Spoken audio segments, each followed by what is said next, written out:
നിന്ന് സന്ദീപ് വാര്യർ നമ്മോടൊപ്പം ചേരുന്നു.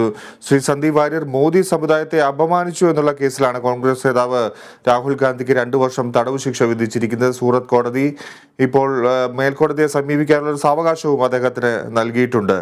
മോദി സമുദായത്തെ എങ്ങനെ അപമാനിച്ചു എന്നായിരിക്കും ഒരുപക്ഷെ കോടതിയുടെ നിരീക്ഷണം കണ്ടെത്തലുണ്ടായിരിക്കുന്നത്.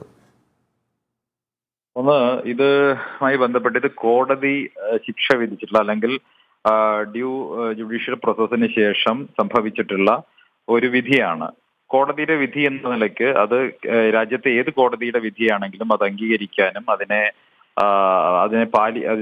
സംബന്ധിച്ച് അതിനെ അംഗീകരിക്കാനും രാജ്യത്തെ ഓരോ പൗരനും ഉത്തരവാദിത്വമുണ്ട്. ആ ഉത്തരവാദിത്വം എന്നുള്ള നിലയ്ക്ക് ആ കോടതി വിധി അംഗീകരിക്കുക എന്നുള്ളതാണ് പ്രാഥമികമായി കോൺഗ്രസും രാഹുൽ ഗാന്ധിയും ചെയ്യേണ്ടത്. മറ്റൊന്ന്, അദ്ദേഹത്തിന് തീർച്ചയായിട്ടും അപ്പീലിന് പോകാനും ഇവിടെ അവകാശമുണ്ട്. അദ്ദേഹം അപ്പീലിന് പോവുകയോ നിയമപരമായിട്ടുള്ള മറ്റ് നടപടിക്രമങ്ങൾ പരിശോധിക്കുകയോ ചെയ്യട്ടെ.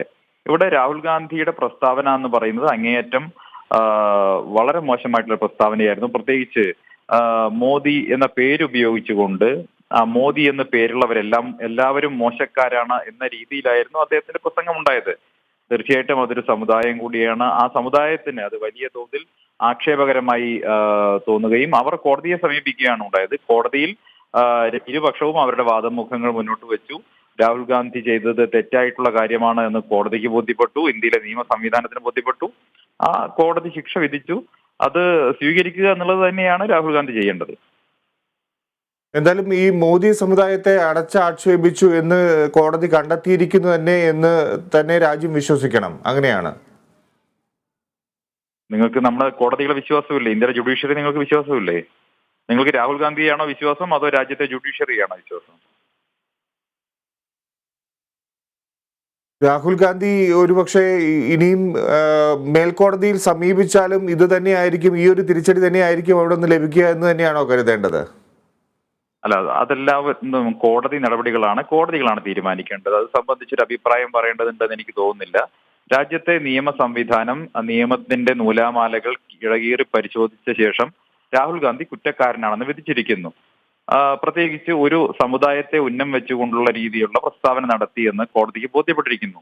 താൻ അങ്ങനെയല്ല പറഞ്ഞത് എന്ന് കോടതിയെ ബോധിപ്പിക്കുന്നതിൽ രാഹുൽ ഗാന്ധിയും കോൺഗ്രസും പരാജയപ്പെട്ടിരിക്കുന്നു. അപ്പൊ ചെയ്യേണ്ടത് എന്താ?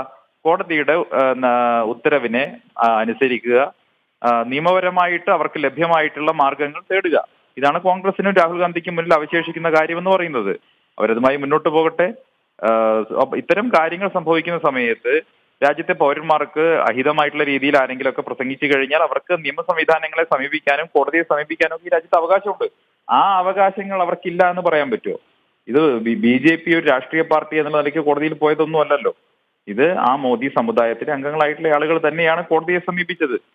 അവരുടെ പേര് ഉപയോഗിച്ചുകൊണ്ട് ഒരു രാഷ്ട്രീയ പ്രസ്ഥാനം നടത്തുമ്പോൾ അത് തീർച്ചയായിട്ടും അത് ശ്രദ്ധിക്കേണ്ട കാര്യമല്ലേ? രാഹുൽ ഗാന്ധി രാഷ്ട്രീയമായി വേട്ടയാടപ്പെടുന്നു എന്നുള്ള ഒരു ആക്ഷേപമാണ് ഈ ഒരു കോടതി വിധിയോടുകൂടി ഇപ്പോൾ കോൺഗ്രസ് ഉന്നയിക്കുന്നത്. ശ്രീ സന്ദീപ് വാര്യർ, കോടതിയാണോ രാഹുൽ ഗാന്ധിയെ വേട്ടയാടുന്നത്? കോടതിയുടെ മുന്നിൽ അദ്ദേഹത്തിന് നിരപരാധിത്വം തെളിയിക്കാൻ വേണ്ടത്ര അവസരങ്ങൾ ഉണ്ടായിരുന്നല്ലോ. അവിടെ കോടതിക്ക് മുന്നിൽ അദ്ദേഹത്തിന്റെ വാദമുഖങ്ങൾ പറയാമായിരുന്നല്ലോ. എന്തേ അതൊന്നും ഉണ്ടായില്ല? അതല്ലെങ്കിൽ എന്തുകൊണ്ട് അവരതിൽ പരാജയപ്പെട്ടു? അപ്പോൾ അവരതിൽ പരാജയപ്പെട്ടു, കോടതിക്ക് സത്യം ബോധ്യപ്പെട്ടു. ഇത് ഡിജിറ്റൽ എവിഡൻസ് ഉള്ള കാലാണല്ലോ, പഴയ കാലമല്ല. ഞാൻ അങ്ങനെയല്ല പ്രസംഗിച്ചത് എന്നൊന്നും പറയാൻ പറ്റില്ല. കാരണം രാഹുൽ ഗാന്ധി എന്താണ് പ്രസംഗിച്ചതെന്ന് സംബന്ധിച്ച് ഇത് പബ്ലിക് പ്ലാറ്റ്ഫോമിൽ അത് ലഭ്യമാണ്, സോഷ്യൽ മീഡിയയിൽ ലഭ്യമാണ്, നമ്മുടെ ഡിജിറ്റൽ പ്ലാറ്റ്ഫോമിൽ അത് ലഭ്യമാണ്. അപ്പോൾ കോടതിയെ തെറ്റിദ്ധരിപ്പിക്കാൻ സാധിക്കില്ല. രാഹുൽ ഗാന്ധി എന്ത് പറഞ്ഞു എന്ന് സംബന്ധിച്ച് കോടതിക്ക് ബോധ്യപ്പെട്ടതിന്റെ അടിസ്ഥാനത്തിൽ പറഞ്ഞത് തെറ്റായി പോയി എന്നും അത് ഡിഫമേറ്ററി ആണെന്നും ഒരു സമുദായത്തെ അവഹേളിക്കുന്നതാണെന്നും രാജ്യത്തെ നിയമ സംവിധാനത്തിന് ബോധ്യപ്പെട്ടു. ആ നിയമ സംവിധാനം രാജ്യത്തെ കോടതി, രാജ്യത്തെ ജുഡീഷ്യറി പുറപ്പെടുവിച്ച ഒരു ഉത്തരവാണ്. അത് ഏത് കോടതിയാണെങ്കിലും ഏത് കോടതിയുടെ ഉത്തരവാണെങ്കിലും ആ ഉത്തരവിനെ ബഹുമാനിക്കുക എന്നുള്ളത് രാജ്യത്തെ പൗരന്റെ കടമയാണ്. മേൽക്കോടതികളിൽ പോകാനുള്ള കോൺഗ്രസിന്റെയോ രാഹുൽ ഗാന്ധിയുടെയോ അവകാശത്തെ നമ്മൾ ആരും വില കുറച്ച് കാണുന്നില്ല. അതിനെ ആരും തടസ്സപ്പെടുത്തുന്നില്ല. അവർക്ക് അവകാശമുണ്ട്. അവർക്ക് മുകൾ കോടതിയിൽ പോകാം. മുകൾ കോടതിയിൽ നിന്ന് ഏത് വിധിയാണ് വരുന്നതെങ്കിൽ അതനുസരിച്ച് അവർക്ക് സ്വാഭാവികമായിട്ടും നിലപാട് സ്വീകരിക്കാം. അതിലൊന്നും തർക്കമില്ല. പക്ഷേ ഇത് രാജ്യത്തെ കോടതിയുടെ വിധി എന്നുള്ള നിലയിൽ അത് ഏതെങ്കിലും തരത്തിലുള്ള രാഷ്ട്രീയ വൈരാഗ്യം തീർക്കാനാണ് എന്നൊക്കെ പറയുന്നത് രാജ്യത്തെ നിയമ സംവിധാനത്തെയും ഭരണഘടനയെയും അവഹേളിക്കുന്നതിന് തുല്യമാണ്. വളരെ നന്ദി സന്ദീപ് വാര്യർ, താങ്കളുടെ പ്രതികരണത്തിന്.